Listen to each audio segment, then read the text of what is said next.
Good morning to everybody. How you doing? Hope all's well. Keep up the beautiful work. Be'ezrat Hashem, Yitbarach. It's a good thing there was a ceasefire last night for about 30 seconds. What's terrible, Hashem shall watch everyone. But the only good part is everyone believes that Mashiach's on the way this time because we could really use him. As we heard all the Gemarot, and we heard them over the years. And Beni Ubenak, Hamad, whenever they showed him something like that, he said, very nice, but he wasn't really so into it because he says, no one knows what's going to be. Only Hashem knows, but we do hope that he's going to come any moment, Be'ezrat Hashem, for the hostages' sake, for the soldiers, for Am Yisrael, for those who need Refuah shelemah, for those who need Beracha. Be'ezrat Hashem, it will come, and it will be bliss. We'll see Abraham, Yitzhak, Yaakov, Hamavadia, all the great tzaddikim, our loved ones, and it's going to be literally heaven down here on earth. Be'ezrat Hashem Yitbarach. And by you guys learning and doing what you do, you're definitely bringing him closer. Be'ezrat Hashem. We're continuing the laws of Bishul on Shabbat. Cooking on Shabbat. Speaking about cooking, I think yours truly is cooking out here. How you doing? Baruch Hashem. Well, we'd rather this than the ice and the cold and the global warming and the batik. Baruch Hashem, it should be like this every day. Even cooler, make sure to stay hydrated. So bishul, we already spoke about yesterday certain guidelines, etc. That it's a prohibition from the Torah. It's a very serious thing, as everybody knows. There are certain things that some people are not aware of that they don't know. For example, sometimes people think if to have a Shabbat hot water urn for the hot water in the morning so you could have your coffee. Some people, even when it's 90 degrees, they still like a hot cup of coffee instead of having an iced coffee. Iced coffee is like a new thing. 30 years ago, no one ever heard of iced coffee. Hella, it's the in thing. Now you hazid if you drink hot coffee. But anyway, back to our subject. Some people think that if you add, there's already hot water in there, you could add cold water into it because it's already Shabbos mode. It's already hot water in there. However, if somebody does do that on Shabbat, it's prohibited from the Torah. Now, of course, we know Rome wasn't built in a day, and if somebody doesn't know better, it's what we call bishogeg.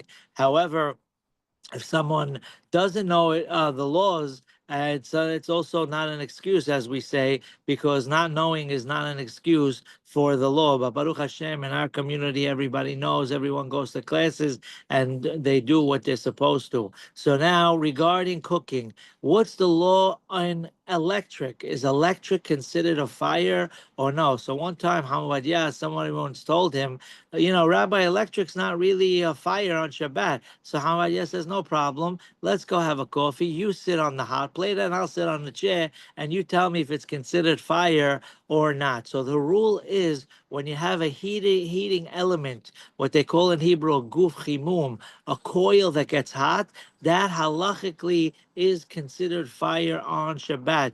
It turns red like a hot red coal, and it's considered cooking mideoraita from the Torah on Shabbat. Now, of course, no one we know will ever use a microwave on Shabbat, but what is the rule with a microwave?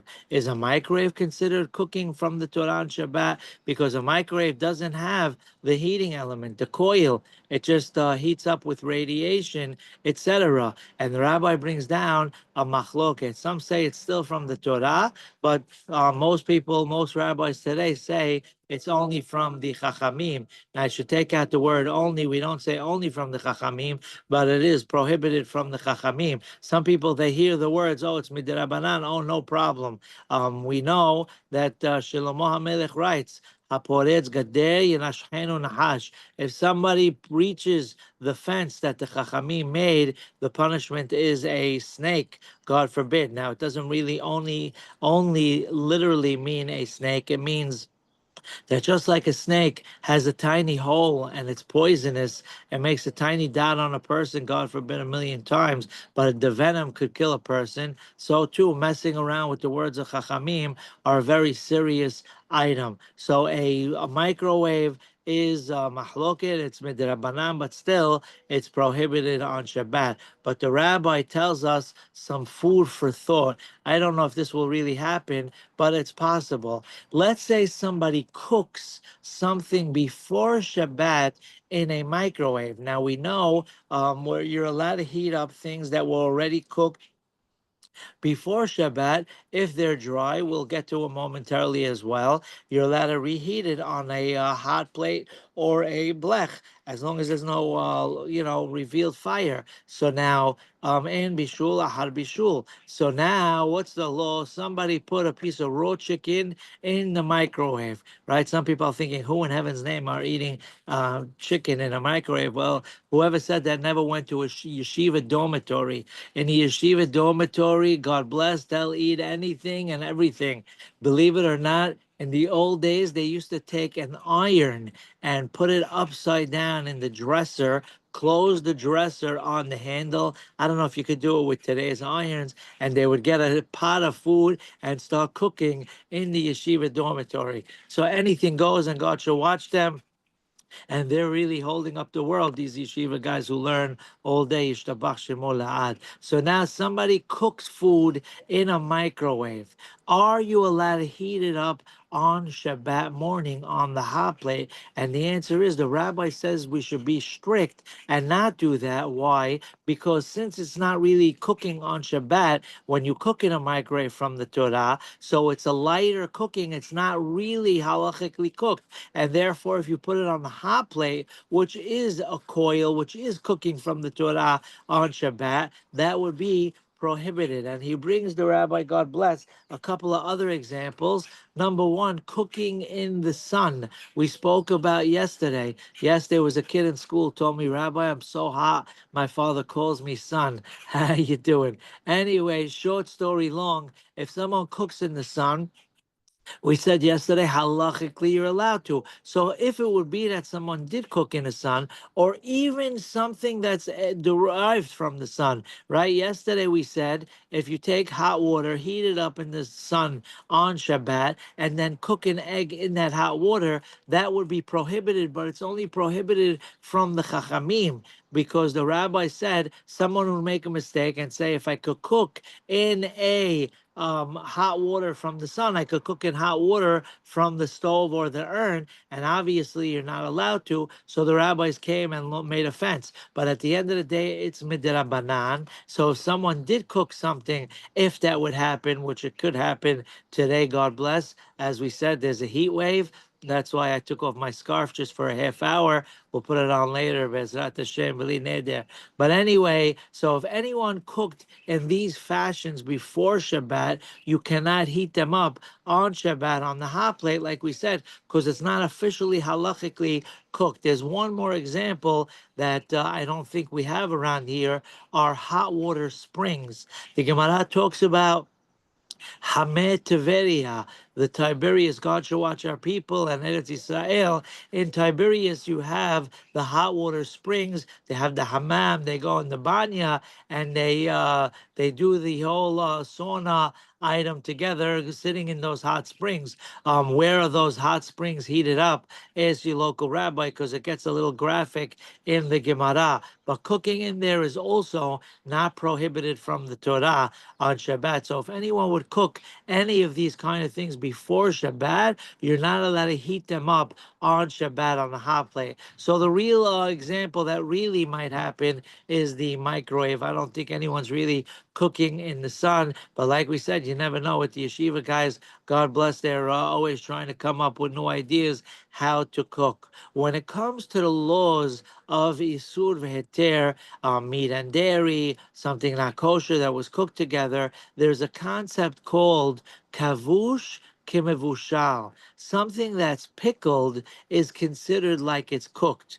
Now, what does that mean? If it's pickled, I'm allowed to put it on a hot plate. If I have a pickle from the fridge or something and someone wants to eat a hot pickle, you're not allowed to. It's raw. so it wasn't cooked before Shabbat, so you can't put it on a hot plate. So what does that mean in the Gemara? Kavush kimevushal. And the answer is the way cooking works when it comes to kosher and not kosher meat and dairy is that you put them both in a pot. So the hot water causes that the flavors come from one item and go into another item and travels back and forth. Yani beat me up Scotty style. So now that it goes from one to another, so we consider it as if it's cooking when you pickle, because pickling does the same thing. It's in a liquid, it's even a pungent, a sharp liquid, vinegar or something like that. So it makes the items travel from one to another, and that would make it prohibited on Shabbat Kodesh.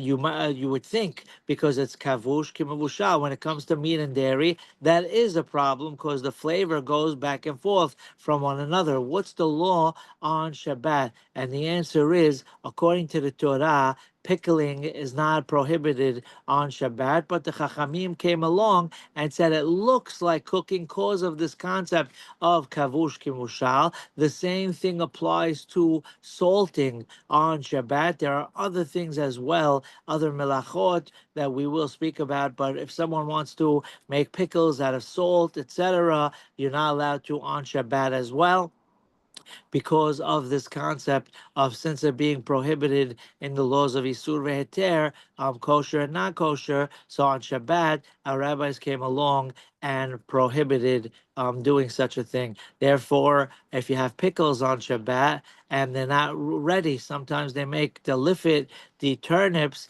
and you take them at Shabbat lunch and they're not really ready. Someone wants to throw them back into the pickle juice. Are you allowed to? And there's what to talk about, but on the surface, it's not allowed from the Chachamim because you're continuing the pickling process because they're not officially finished. Now, of course, when we were kids, today they in Wisconsin they're playing video games all day long. But when we were kids, we did video games and other things. And one of the things we used to do was take a magnifying glass and try to find a ant for whatever, and try to make a little toasted ants. Ask your local rabbi regarding Tzar Ba'alei Hayim, making animals or creatures of Hashem suffer. But is a magnifying glass making a fire on a paper towel considered from the Torah?